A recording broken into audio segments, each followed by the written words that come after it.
सब कोई शांति रहिए, इधर अपने क्लास पे ध्यान दीजिए। अभी हम पढ़ा रहे हैं हिस्ट्री, निकाले हुए हैं भूगोल। इन्हें दूगो दीदी निकाल ले है। यहाँ का हिस्ट्री लिखल है कि ना लिखल है? अच्छा, ना पहली घंटी में हमें हिस्ट्री पढ़ाते हैं। कल लग गया तो लग गया। चलिए इधर देखिए, हम लोगों ने हिस्ट्री के चैप्टर 6 को शुरू किए थे, जिसका नाम है भक्ति सूफी परंपरा। और इसमें हम लोगों ने 2 क्लास कर लिया। एक क्लास में हम लोग भक्ति आंदोलन की शुरुआत कैसे हुई, तंत्रवाद क्या था, यही सब चीज को देखे। और कल के क्लास में हम लोग दक्षिण भारत में जो अलवार और नयनार थे, मुख्य रूप से उनको देखे। बाकी के अन्य जो संत थे उनको देखे।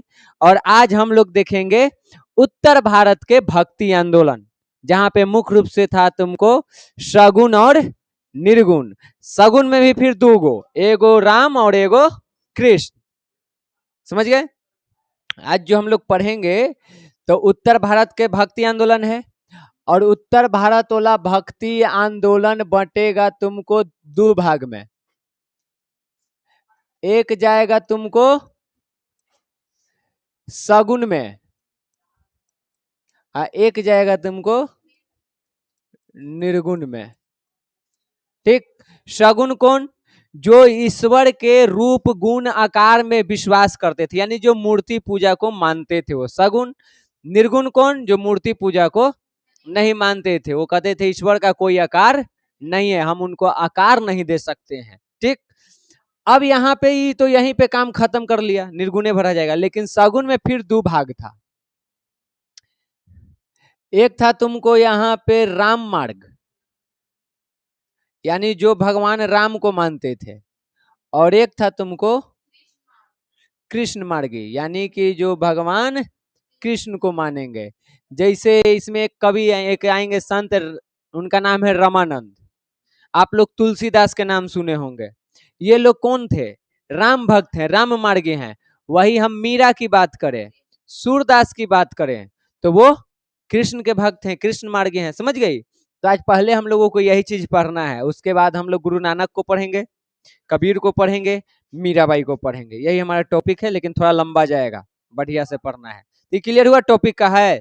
उत्तर भारत में भक्ति आंदोलन पढ़ेंगे, जो 2 भाग में है, एक है सगुन, एक है निर्गुण। सगुन वाले ईश्वर के रूप आकार में विश्वास करते थे, निर्गुण वाले ईश्वर के रूप आकार में विश्वास नहीं करते हैं। लेकिन दोनों में कॉमन चीज ये है कि दोनों ईश्वर में विश्वास करते हैं।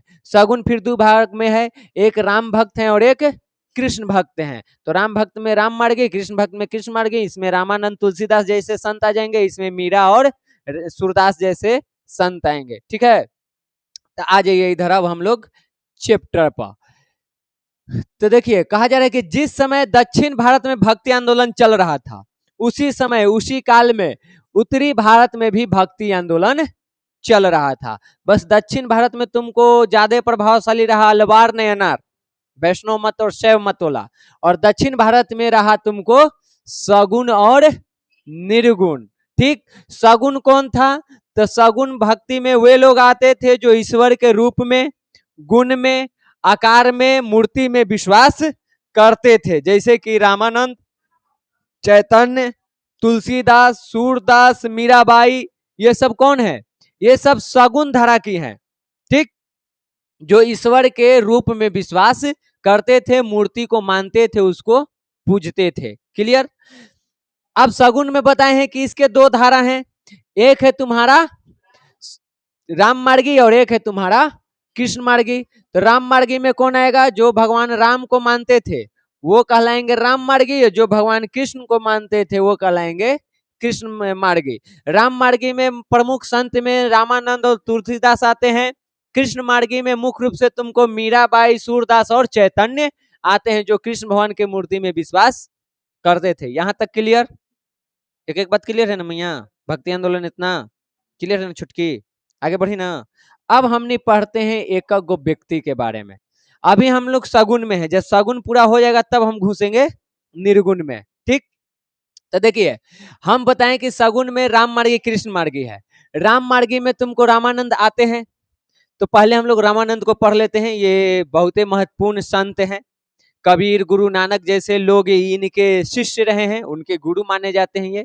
तो पहले इनको जान लेते हैं। इनका जन्म हुआ है 14वीं शताब्दी में। टाइम प्रॉपर देना थोड़ा सा ये सब एथी हो जाता है, विवाद वाला चीज है, कंफर्म डेट नहीं है। तो मोटे तौर पर हम क्या कहते हैं, 14वीं शताब्दी में इनका जन्म हुआ है। ठीक, कहाँ हुआ? इलाहाबाद, जिसे हम प्रयागराज भी कहते हैं, इलाहाबाद भी कहते हैं।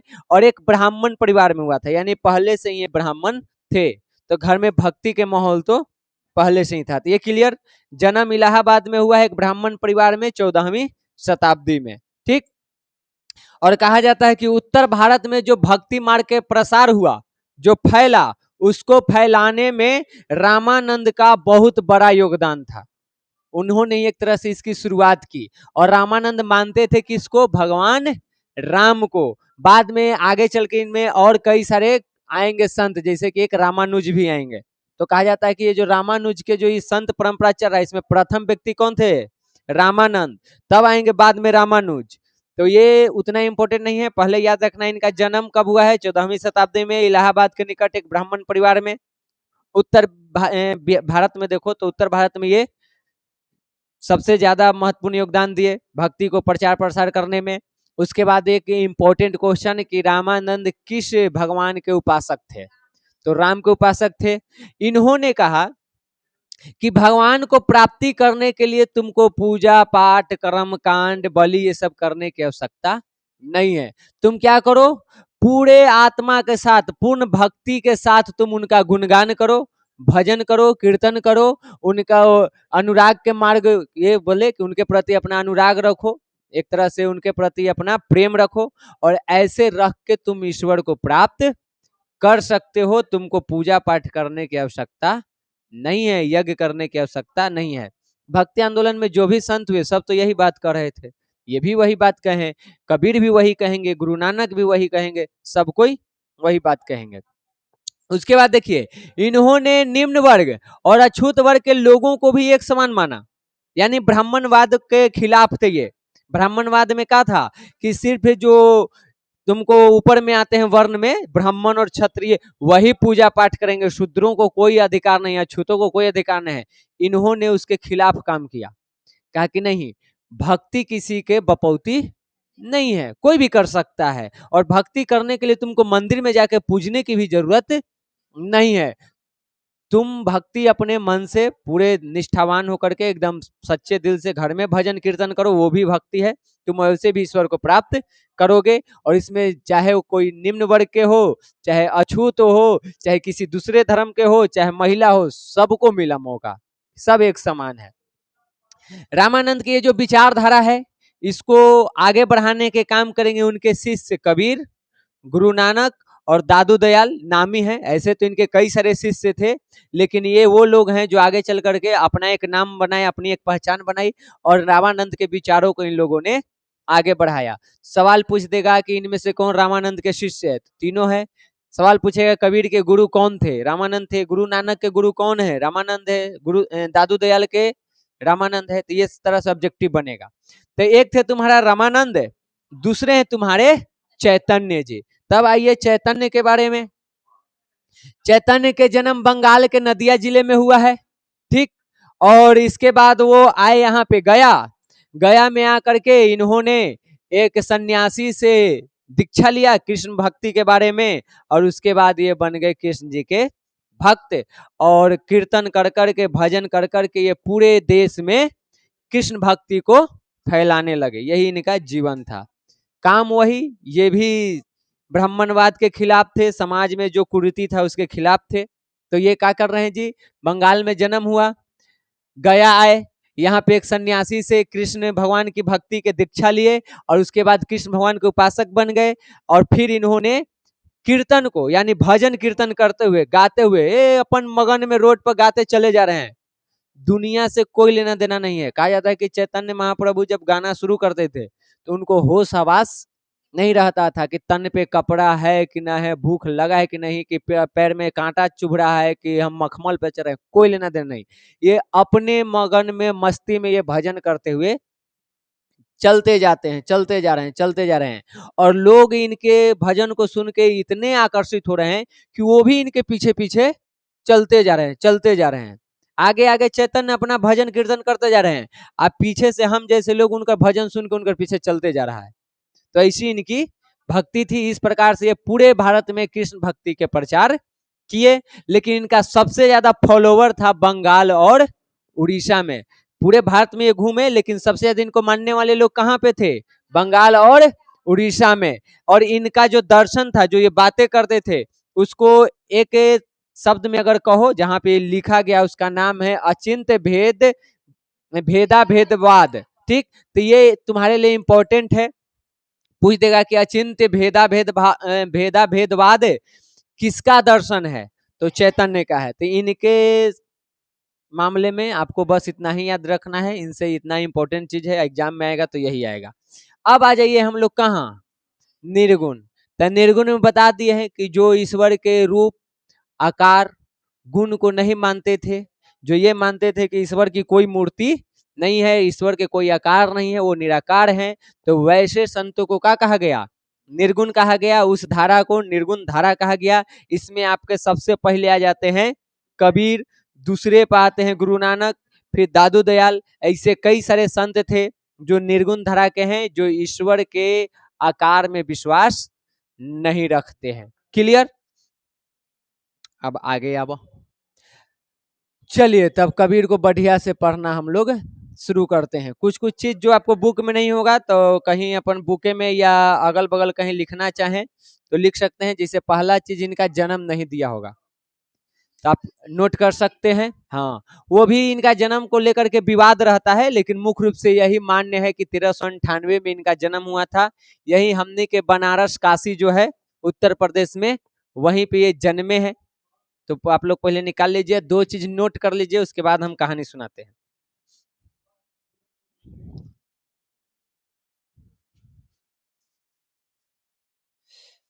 फूल है गुलाब का सुगंध लीजिए, बेटी है गरीब के, और कुछ मियाँ सपोर्ट कर दीजिए।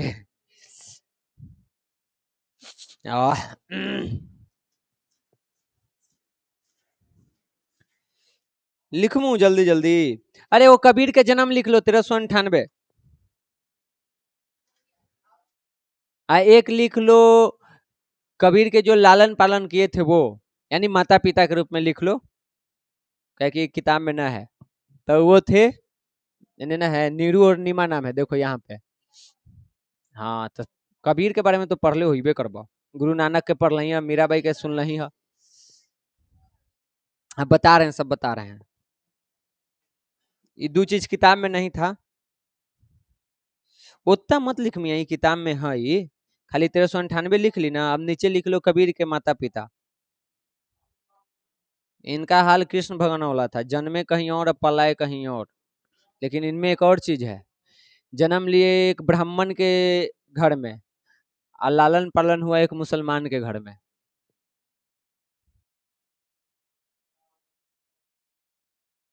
तो नाम है, इन्हें देखो, नीरू और नीमा। ऊ में न है, यहाँ है, लिख डैश देखे। हो गया? चलिए अब समझिए कबीर के बारे में। कबीर जी का जन्म हुआ है 1398 ईस्वी में, वाराणसी काशी उत्तर प्रदेश में। इनके जन्म के बारे में कहा जाता है कि इनका जन्म एक विधवा ब्राह्मण स्त्री से हुआ है, और कई जगह ये कहा जाता है कि इनका जन्म एक कुमारी ब्राह्मण स्त्री से हुआ है। अब विधवा से हो या कुमारी से हो, हुआ है ब्राह्मण स्त्री से। ठीक, और जब इनका जन्म हुआ, तब चाहे विधवा हो तो उसका पति तो है नहीं, तो पुत्र हुआ कैसे? लोकलाज की बात है। कुमारी है, माँ बन गई, लोकलाज की बात है। तो इनकी जो अपनी माँ थी, बायोलॉजिकल जो माँ थी, उन्होंने इस लोक लाज के डर से इनके जन्म के तुरंत बाद इनको छोड़ दी, कहीं फेंक दी। ठीक, इनका एक कहानी चल रहा है कि जन्म हुआ और इनको ब्राह्मण कन्या से जन्म हुआ, वो इनको फेंक दी। दूसरी तरफ एक कहानी चल रहा है कि दो गो गरीब पति पत्नी है, जिसका नाम है नीरू और नीमा। ठीक, मुसलमान है, और इसका कोई संतान नहीं है। संतान के चक्कर में अपना धर्म परिवर्तन कर लिया है, मुस्लिम बन गया है कि शायद इससे हम अपना दरगाह पर जाएं, अर्जी करें और कहीं पुत्र प्राप्ति हमको हो जाए। तो ये है, कहा जाता है कि जिस टाइम पे इनको फेंका गया, मान लो किसी झाड़ी में फेंका हुआ है इनको, ठीक पानी में फेंका गया है, जहां भी फेंका गया था उसी रास्ते से नीरू और नीमा जा रहे थे। बच्चे के रोने की आवाज सुनी, गए, देखे बच्चा है। और कहा जाता है कि जब नीमा ने इनको गोद में लिया तो उनके स्तन से स्वयं दूध निकलने लगा।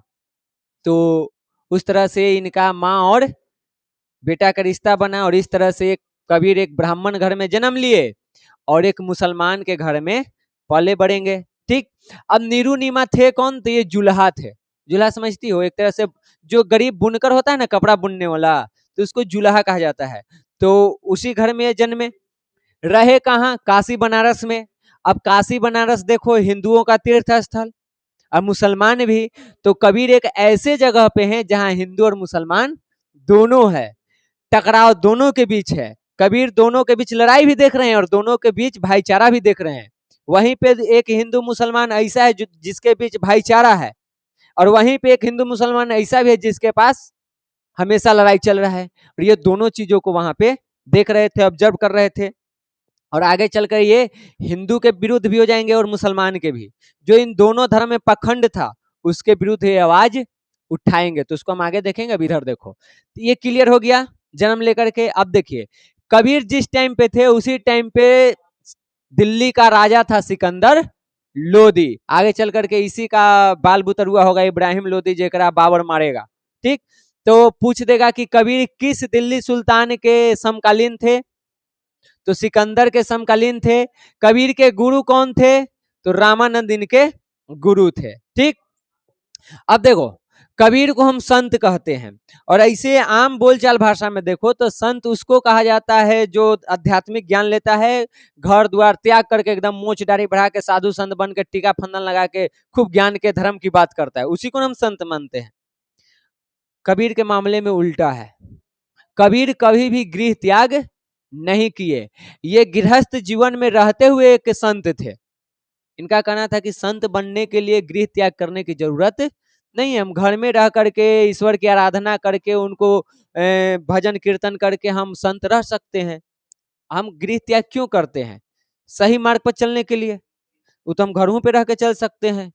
अब एक व्यक्ति मान लो गृह त्याग कर दिया, चल गया दूसरे जगह, आज 24 घंटा वो सोच रहा है अपन घर और परिवार के बारे में, कहाँ से लूट खसोट के अपन घरे भेजवाएं।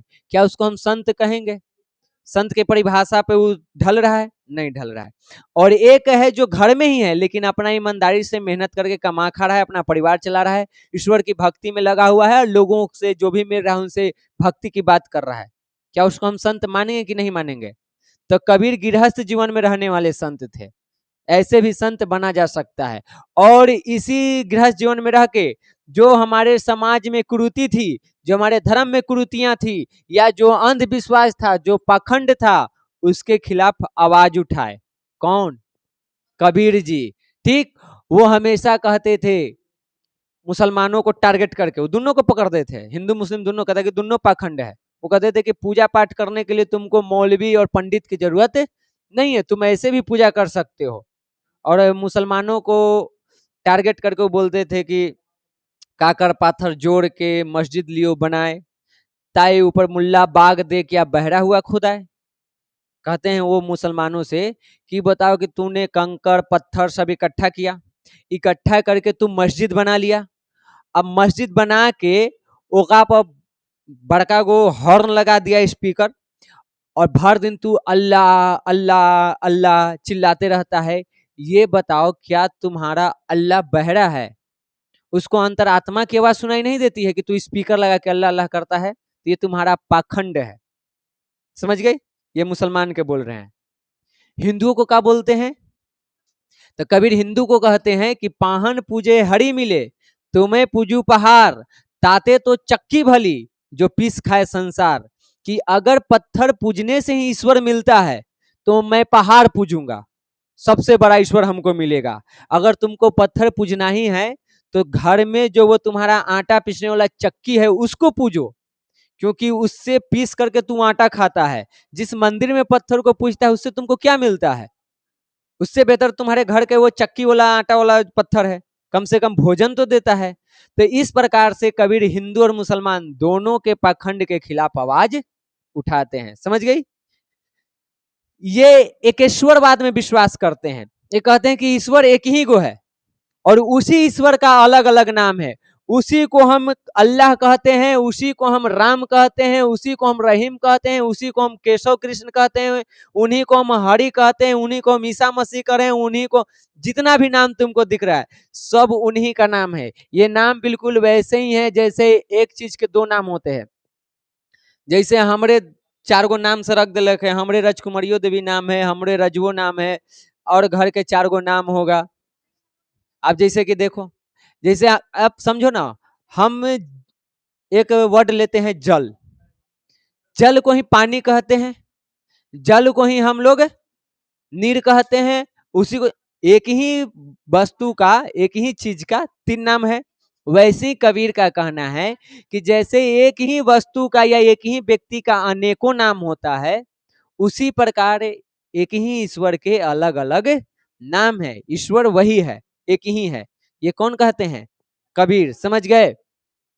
कबीर मूर्ति पूजा और अंधविश्वासों के विरोधी थे। वो मूर्ति पूजा नहीं मानते थे। अगर मानते तो वो दोहा नहीं सुनाते, पाहन पूजे तो हरि मिले और कांकर पत्थर जोड़ के। तो इससे पता चलता है कि कबीर मूर्ति पूजा के विरोधी हैं। वो अंधविश्वासों पर विश्वास नहीं करते हैं, उसका विरोध करते हैं। उनका कहना था कि ईश्वर की पूजा करने के लिए हमें मंदिर, मस्जिद, अब पंडित, मौलवी की आवश्यकता नहीं है। हम अपने द्वारा भी शुद्ध मन से ईश्वर की आराधना कर सकते हैं। इसके अलावा कबीर जाति, धर्म, नस्ल, वंश, धन के आधार पे जो समाज में भेदभाव था उसके भी ये विरोधी थे। और ये हमेशा बात करते थे किस चीज के?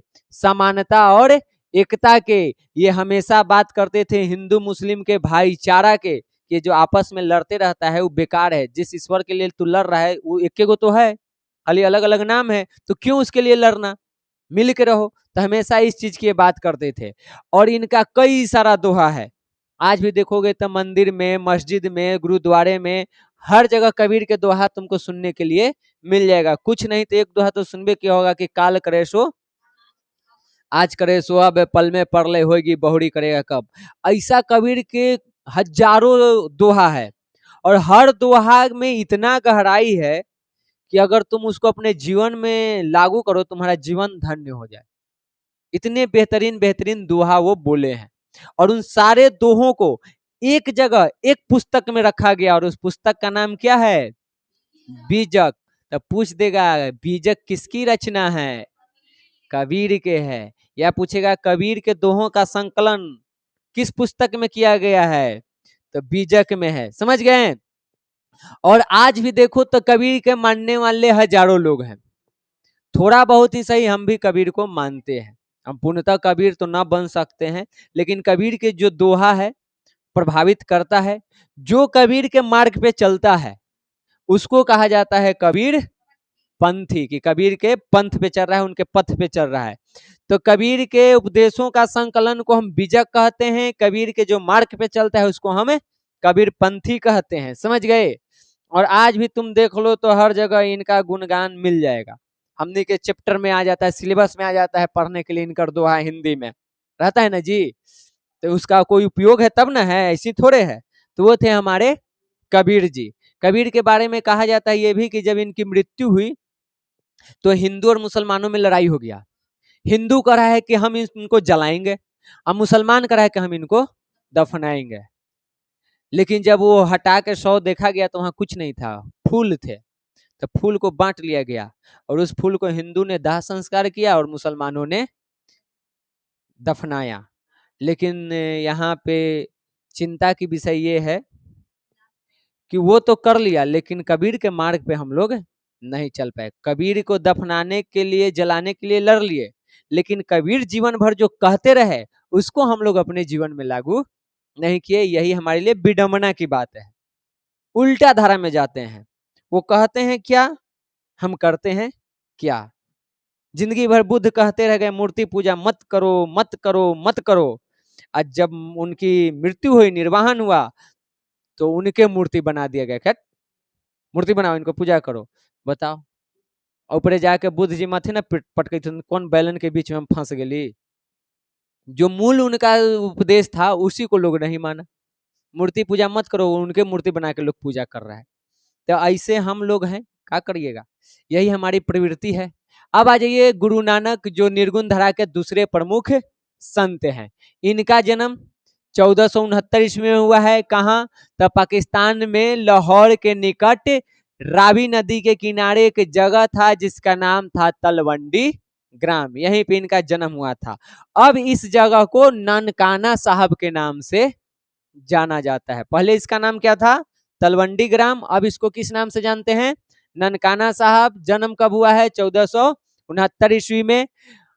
अब ये जब छोटे उम्र में थे तभी बाल विवाह तो चल ही रहा था, तो बचपने में इनका करा दिया गया विवाह।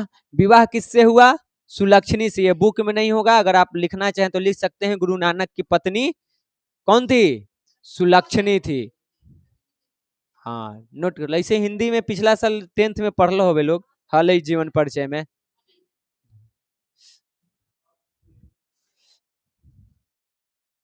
गुरु नानक की पत्नी सुलक्षणी। क्लियर?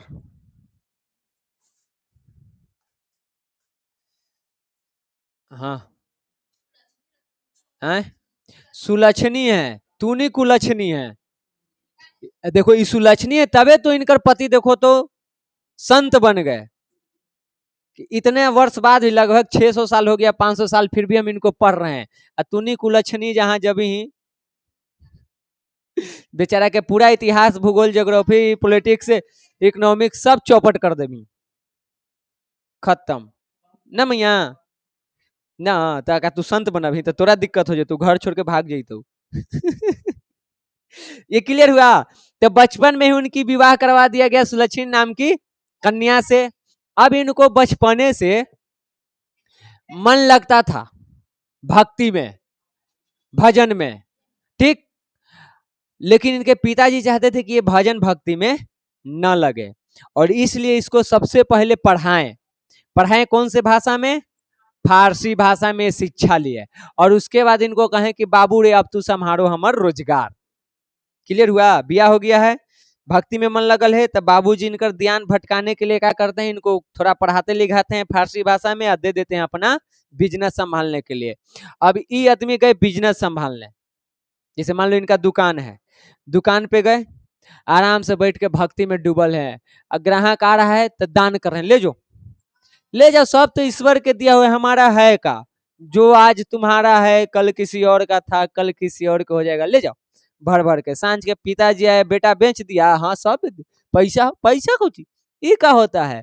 अरे पिताजी पुण्य करिए, ईश्वर में भक्ति करिए। अरे बैल भाग तू यहाँ से। तो ये इनकी कहानी थी गुरु नानक जी के, समझ गए? तो ये गृहस्थ जीवन में थे, और गृहस्थ जीवन में रहते हुए इनका हमेशा ध्यान कहाँ रहता था? सूफी संतों के साथ रह रहे हैं, जो हिंदू धर्म में साधु संत है उनके साथ रह रहे हैं, उनके साथ भक्ति गान कर रहे हैं, खूब कीर्तन करने में मस्त हैं। और कहा जाता है कि ये करते करते एक दिन रात को अचानक इनको दैवी ज्ञान प्राप्त हुआ। यानी अंदर आत्मा से एक आवाज आई कि बउआ रे, तू ये गृहस्थ जीवन में रहला जन्म नहीं लिया है, तोर जीवन कहीं और है, चलो घर छोड़ के निकलो, बुद्ध के जैसा। और ये घर छोड़ के निकल गए, ठीक। निकले तो उसके बाद पूरा भारत घूमे। भारत तो छोड़ो, ये श्रीलंका भी गए, यहाँ तक कि ये मक्का और मदीना भी गए, यानी जो भी तीर्थ स्थल थे उन सभी जगहों का इन्होंने भ्रमण किया। और इन्होंने कहा कि भगवान के, रब का कोई लिंग और आकार नहीं होता है। और यहीं से ये हो गए निर्गुण धारा के संत।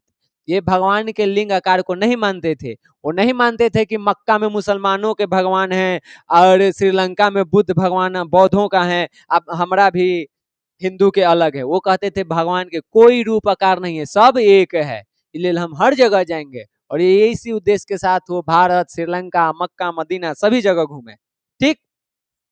उसके बाद ये उपदेश देते हैं कि मनुष्य को ईश्वर प्राप्ति करने के लिए घर छोड़ने की जरूरत नहीं है।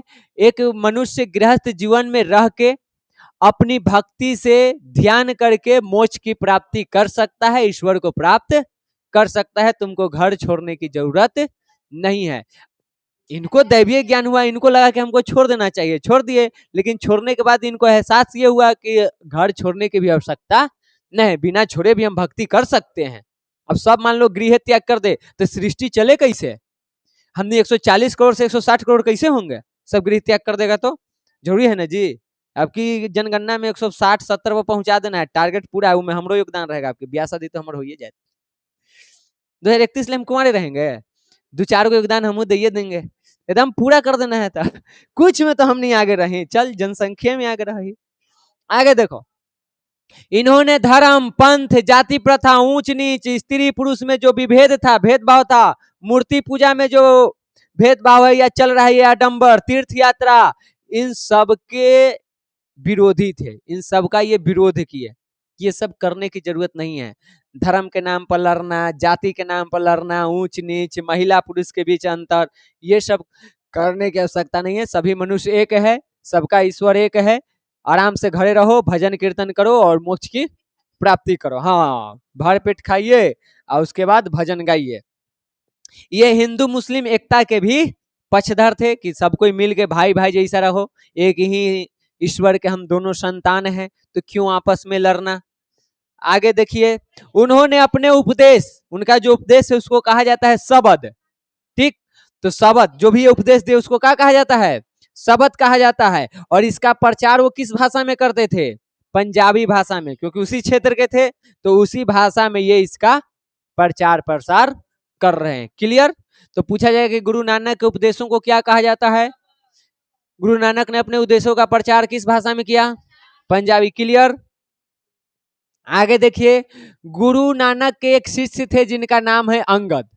तो अंगद को कहें कि देखो बाबू, अब हम गेलियो थक, अब हमार विचारधारा के कौन आगे बढ़े? तो अंगद को कहे कि अब तू ही हमारे विचारधारा के आगे बढ़ाना, आज से गुरु तू ही रहा, यानी हमारा स्थान तू ही लेगा। तो इस तरह से अंगद आए, गुरु अंगद। फिर आगे चल करके ये धर्म चलते जा रहा है, चलते जा रहा है, विचारधारा चलते जा रहा है। लेकिन इसमें एक कॉमन बात यह है, मतलब एक याद रखने वाली बात, कि गुरु नानक जी कभी नहीं चाहते थे कि कोई नया धर्म बने। पहले से यहाँ हिंदू मुस्लिम बौद्ध जैन को लेकर के इतना टकरार था एक दूसरे के बीच कि गुरु नानक जी इसके पक्ष में नहीं थे, कबीर भी इसके पक्ष में नहीं थे।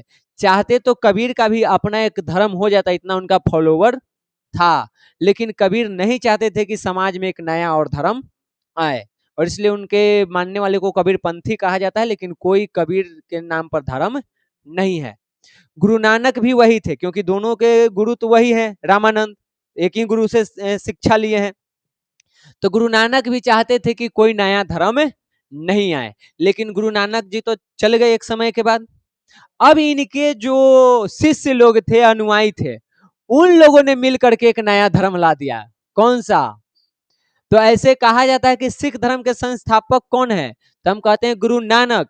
लेकिन अगर सच में देखो तो उसके संस्थापक गुरु नानक नहीं है, संस्थापक इनके शिष्य अनुयायी हैं। ये इस चीज के पक्ष में नहीं थे। अब चूंकि इनके शिष्यों ने और अनुयायियों ने नया धर्म का स्थापना कर दिया सिख धर्म के, तो सिख धर्म की शुरुआत कहां से हुई?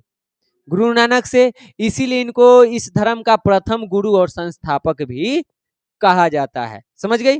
उसके बाद इसमें आप लोगों को पता है कि सिख धर्म में टोटल कई गो गुरु हुए हैं? 10 गुरु हुए हैं। इस 10 में आप लोगों को इस चैप्टर में 3 गो, हाँ आपको 3 गो याद रखना है। पहला गुरु नानक, 5वां पे अर्जुन देव और 10वां पे गुरु गोविंद सिंह। समझ गई? इस चैप्टर से 3 को तुमको याद रखना है। कौन कौन जी? गुरु नानक पहला पर, 5वां पर अर्जुन देव और 10वां पर गुरु गोविंद सिंह, जिनका जन्म हमने के पटने में हुआ है। तो आप देखिए अर्जुन देव का किए हैं, क्यों हमको याद रखना है। सिख धर्म के 5वें गुरु थे गुरु अर्जुन देव। इन्होंने क्या किया कि गुरु नानक ने जितना भी उपदेश दिया था उसको एक जगह रखा। इसके बाद में जो आए थे, यानी दूसरे तीसरे चौथे नंबर पर उनके उपदेशों को इकट्ठा किया, एक सूफी संत हुआ करते थे बाबा फरीद, उनके जो उपदेश थे उनको इकट्ठा किया। जो संत रैदास या रविदास हैं, जो कि आगे चल के मीरा के गुरु बनेंगे, ये जाति से एक चमार हैं, चमड़ा वाला काम करते हैं, रविदास, इन्हीं को रैदास भी कहते हैं। तो इनका भी उपदेश था अपना, और कबीर के भी अपना उपदेश था। तो देखो अर्जुन देव कर क्या रहे हैं। सिख धर्म के पांचवें गुरु कौन है? अर्जुन देव। अर्जुन देव का के हैं सो जानो। ये जो संत हुए ना, गुरु नानक और उनके बाद के 2-3 गो और, बाबा फरीद, रविदास, कबीर, इनके विचारों को ये एक जगह एक किताब में लिख दिए, और उस किताब का नाम पड़ा आदि ग्रंथ साहिब, या कहो कि गुरबानी। तब पूछेगा आदि ग्रंथ साहिब की रचना किसने किया? तो गुरु अर्जुन देव ने किया था। इसी को गुरबानी के नाम से भी जानते हैं। फिर आगे चल करके सिख धर्म के अंतिम 10वें गुरु हुए गुरु गोविंद सिंह। इन्होंने क्या किया? इस आदि ग्रंथ को और बड़ा बनाया, यानी उसमें और नए नए चीजों को जोड़ा, और जोड़ के उसको एक नया नाम दे दिया। क्या चीज? गुरु ग्रंथ साहिब। समझ गए? तो जैसे हमारे धर्म में रामायण है, भागवत गीता है, जैसे इस्लाम में तुमको कुरान है, जैसे तुमको ईसाइयों में बाइबिल है, वैसे ही यहाँ पे गुरु ग्रंथ साहिब है सिखों में। अब तनी एगो सवाल पूछा है, बौद्धों में कौन है? 4 गो मोड़ नोटी फोड़ देंगे। बौद्धों में जैसे हमने के धर्म में भागवत गीता और रामायण पवित्र ग्रंथ है ना, बौद्ध में कौन है? हाँ,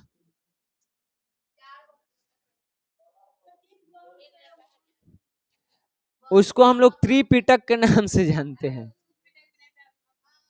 बैल कहीं के वही है, होकर पवित्र 3 गो किताब है, समझी? हाँ, 4 गो तो आर्य सत्य है, हाँ 8 गो मार्ग है। चलिए क्लियर इनके बारे में।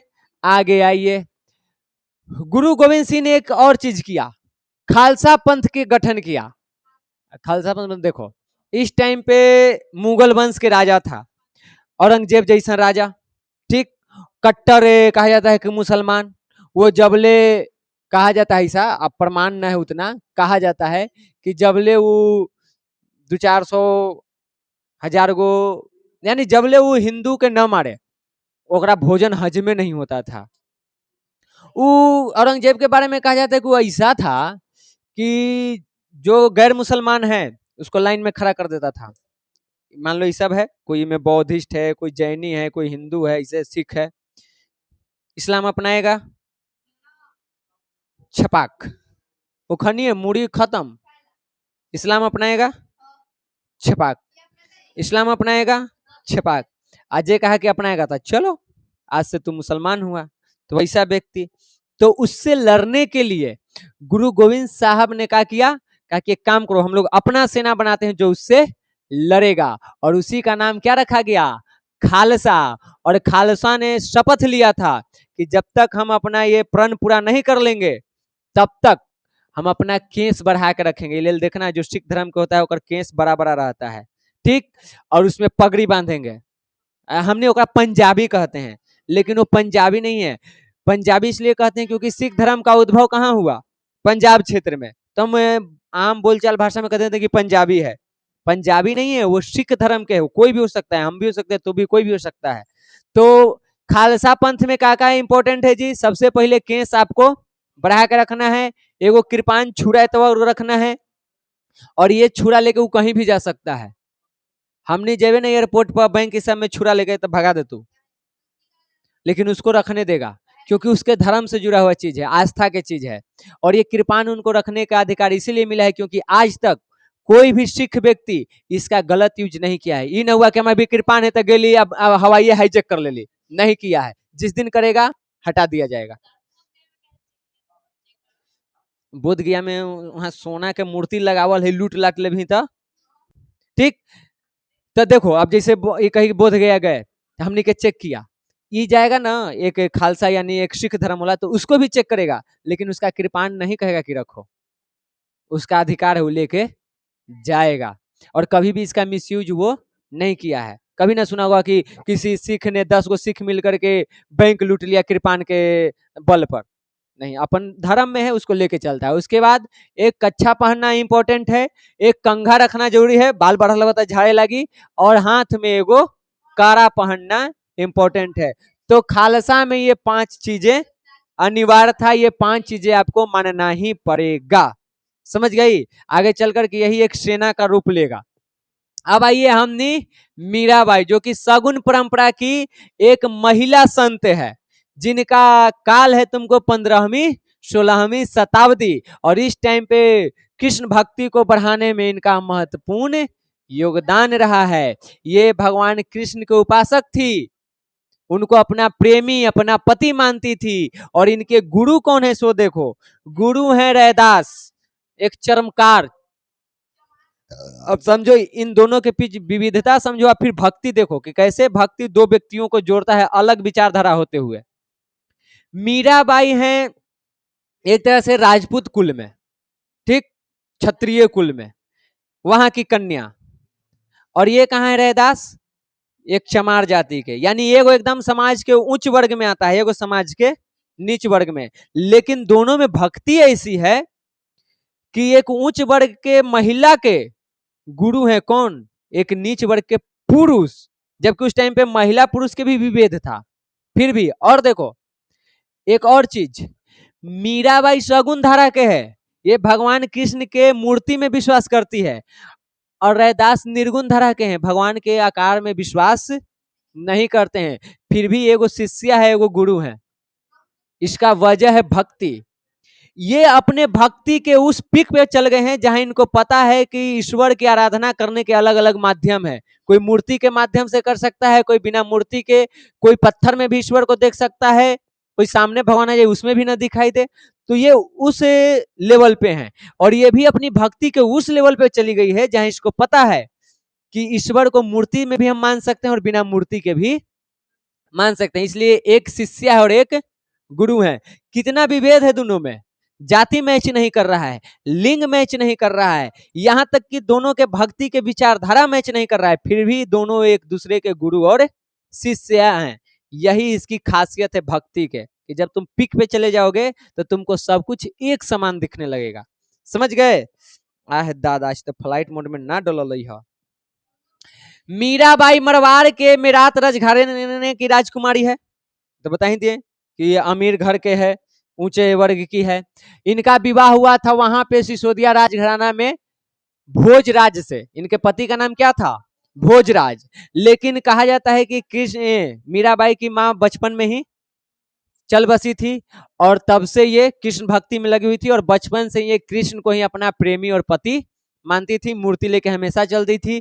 जब इनका विवाह के बात हुआ तो ये विवाह के लिए तैयार नहीं थी, लेकिन जबरदस्ती इनका विवाह कराया गया। ठीक, जब इनका विवाह हुआ तो इन्होंने अपने पति से कह दिया कि मेरा पति कृष्ण है, हम उन्हीं के हैं और किसी के नहीं। और इनके पति भी इस बात को माने। एक कहानी मिलता है कि अब जैसे मान लो हमरे बिया होए, अब पत्नी पत्नी कह दे कि हम फलना भगवान के माने, हम तोरा वैल्यू नहीं देंगे, तो जाहिर सी बात है जो दोस्त यार या रिश्तेदार होगा वो मजाक बनाएगा कि कैसन तोर पत्नी है। तो वैसे ही भोजराज के भी मजाक बनता था। तो एक बार उन्होंने जवाब दिया था कि हाँ ये बात सही है कि मीरा कृष्ण को अपना पति मानती है, प्रेमी मानती है, तो देखो मेरा टक्कर किससे है, सीधे भगवान से। एक तरफ वो करे कि हम भगवान से प्रेम करते हैं, एक तरफ हम करें कि तुम हमारी पत्नी है, तो टक्कर किससे ले रहे हैं, भगवान से मेरा टक्कर है। तूने जैसा ऐरा गरा कोई राह चले वाला जो टक्कर न है। तो ये चीज था। लेकिन उस टाइम का जो समाज था वो कई सारी कुरीतियों से भरा पड़ा था। महिलाओं को घर से बाहर जाने का अधिकार नहीं था, और ऊपर से राजघराने की ये क्या कर रही है, ये ऐसा पागल हो गई है कृष्ण भगवान के भक्ति में कि अपना झूमत जा रही है, जाके जो नीचे जाति की महिला है उनके साथ भी बैठ के सत्संग कर रही है। तो क्या हुआ, इनका शिकायत हो रहा था इनके घर का, तो लोगों ने आवाज उठाया, ए लड़की, लोग इनके घर के आवाज उठाए कि तुम ये काम नहीं कर सकती हो। लेकिन ये फिर भी नहीं मानी, ये लगी रही। कहीं तुम कहती थी कि मेरा तो कोई नहीं, सिर्फ नहीं मियाँ देखा तो मेरा तो सिर्फ गिरधर गोपाल है, दूजा ना कोई, ऐसी है ना कुछ, देखो क्या है, मेरो तो गिरधर गोपाल दूसरो ना कोई, कोई के फेरे में न हुआ, हम अपन कृष्ण के चक्कर में लगल हुआ। लेकिन समाज में बदनामी तो हो रही थी। तो अंत में गुस्सा आकर के एक दिन इनको जहर दिया जाता है, जहर पिलाया जाता है। और कहा जाता है कि जब इनको जहर दिया जाता है ना, तब वहां पे साक्षात भगवान कृष्ण प्रकट होते हैं इस कलयुग में मीरा की रक्षा के लिए। और उसके बाद मीरा पूरे तरह से एकदम सन्यासिनी बन गई, अपना जो भी भगवा रंग के जो भी है, अपना वस्त्र धारण की, घर त्याग दी, और पूरे जीवन लगे किस चीज में, कृष्ण के भक्ति में, और पूरा अपन जीवन बिता दी कृष्ण के भक्ति करने में। कृष्ण के ऊपर कितने सारे भजन ये लिखी है, आज भी ये सब भजन राजस्थान गुजरात की तरफ बजते रहता है। हम लोग की तरफ कम है क्योंकि वो उधर की थी, तो उधर उनका प्रभाव ज्यादा दिखता है, समझी। तो वो थी मीरा बाई। अब तुनी में से कोई औसन बन मत जी है, बड़ा दिक्कत हो। तो आगे देखो, अब है कुछ अन्य संत। अन्य में आ जाता है, गुजरात में थे दादू दयाल और नरसिंह मेहता, जो वहां पे इस विचारधारा को फैला रहे थे। ओकर पास बनल, ओकरा छोड़ दही ना, और छोड़ दही, वो पढ़ी के क्या करते, सुत उठल कहला है। उसके बाद देखिए महाराष्ट्र में कौन थे, तो रामानंद के एक शिष्य थे जिनका नाम है नामदेव। तो उधर में ये प्रमुख संत थे। सवाल यही से पूछेगा कि नामदेव का संबंध किस राज्य से है, तो आप बता दीजिएगा। ठीक, रामानंद पेशे से एक दर्जी थे और मराठी भाषा में अपने भक्ति का प्रचार प्रसार करते थे। रामानंद लिख दिए हैं, नामदेव ना होगा जी, देखो तो, रुको शांत रहो, गलती लिखे हैं, नामदेव होगा, यहाँ रामानंद लिखा गया है। रामानंद के शिष्य थे कौन, नामदेव। कहाँ पे थे ये, महाराष्ट्र में, भक्ति परंपरा के प्रचार प्रसार करने वाला। और पेशे से क्या थे, एक दर्जी थे, और महाराष्ट्र के हैं, तो मराठी भाषा में प्रचार प्रसार भक्ति का कर रहे हैं। जो भी गीत संगीत लिखाएगा सब कौन में, मराठी भाषा में। उसके बाद महाराष्ट्र में एक और व्यक्ति आते हैं जिनका नाम है तुकाराम, ये भी एक प्रमुख संत थे। असम में शंकर देव प्रमुख संत थे, और उनका जो उपदेश है उसका नाम है भगवती धर्म, जो भागवत गीता से प्रभावित है। ये क्लियर है, सब क्लियर हो रहा है। हम यहाँ ये हो गया, अब हम नीचे हैं, जो इंपॉर्टेंट है सिर्फ वही बता रहे हैं, पूरा न लिखल है। समझ गए, यहां से फिर से समझो तुम। तो निशब्द देखो, हम लोग मेन मेन संत को पढ़ लिए। अब कुछ ऐसे संत को पढ़ते हैं जो अपने क्षेत्र में प्रभावशाली थे। जैसे कि गुजरात में कौन है, दादू दयाल और नरसिंह मेहता। तो सवाल यही पूछेगा कि दादू दयाल या नरसिंह मेहता का संबंध किस राज्य से था, इतना ही आपको इसमें इंपॉर्टेंट है। उसी प्रकार महाराष्ट्र में कौन है, नामदेव। नामदेव किसके शिष्य थे, रामानंद के। पेशे से क्या थे, दर्जी। और किस भाषा में भक्ति के प्रचार करते थे, तो नामदेव के बारे में इतना बात याद रखना है। ठीक, नामदेव के अलावे और कौन प्रमुख संत हुए हैं वहां पे, तो एक तुकाराम है। असम में आ जाओ, दूसरा राज्य है असम। असम में शंकर देव प्रमुख संत हैं, और इन्होंने जो भी उपदेश दिया उसको एक जगह संकलित किया गया, नाम रखा गया भगवती धर्म। ठीक, उसके बाद इनकी एक काव्य रचना भी है जिसका नाम है कीर्तन घोष। तब पूछ देगा कि शंकर देव की काव्य रचना का क्या नाम है, कीर्तन घोष है। समझ गए। फिर 16वीं शताब्दी में देखो तो इसमें तुलसीदास और सूरदास जैसे भी नाम आते हैं। तुलसीदास राम जी के उपासक जिन्होंने रामचरितमानस लिखा, सूरदास कृष्ण के उपासक, और कृष्ण की भक्ति में इन्होंने सूर सागर नामक काव्य का रचना किया। ये इंपॉर्टेंट जो भी चीज है क्लियर हो गया, यहाँ में कोई दिक्कत, कोई दिक्कत ना। उसके बाद देखिए एक और पंथ था, उसका नाम है नाथ पंथ, या इसको हम कहते हैं अवधूत पंथ। और इसके संस्थापक कौन है, मत्स्येंद्र नाथ या मच्छदर नाथ को, जो भी नाम है, अंडरलाइन इनको कर लो। पूछ सकता है कि नाथ पंथ के संस्थापक कौन है, देखो ये पट्टी पेज में ऊपर ही होगा, दिख रहा है, हाईलाइट कर ले, काला काला हमारा इज्जत से दिख रहा है ना, दिख रहा है जी। ऊपर से देखो तुम, चौथा पचमा लाइन देखो, 1 2 3 4 पचमा लाइन, हाँ ऊपर से पचमा लाइन मिला, हाँ समझ गए, हुआ अंडरलाइन जी। तो नाथ पंथ के संस्थापक कौन है, पढ़ मत्स्येंद्र नाथ या मच्छंदर नाथ कहो, ठीक। उसके बाद इनके दो शिष्य हैं, आगे में है गोरखनाथ और उनके शिष्य भरथरी ने इस संप्रदाय को आगे बढ़ाया, यानी कि पहले मत्स्येंद्र नाथ आए, फिर गोरखनाथ आए, फिर भरथरी आए और इस नाथ पंथ को आगे बढ़ाए, लेकिन ये उतना पॉपुलर नहीं है। तो बस इतना इसमें याद रखना है, कोई दिक्कत। अब ये आ जाए, देखते हैं कि ये जो भक्ति आंदोलन हुआ, चाहे उत्तर भारत में हो चाहे दक्षिण भारत में, ओवरऑल इस भक्ति आंदोलन का भारत में क्या महत्व रहा, इसका हमारे समाज में क्या प्रभाव रहा। तो पहला चीज देखो, इसने क्या किया, जो भी मध्यकाल में धार्मिक सामाजिक मान्यता था, आडंबर था, अंधविश्वास था, उसको चुनौती दिया था। कौन? भक्ति आंदोलन सीधे उस पर सवाल करता था, पहला चीज। दूसरा का काम किया, मूर्ति पूजा, धार्मिक आडंबन, समाज में जो ब्राह्मणों का प्रभुत्व था, कई सारे ईश्वर की जो पूजा होती थी, उन सबका विरोध किया गया।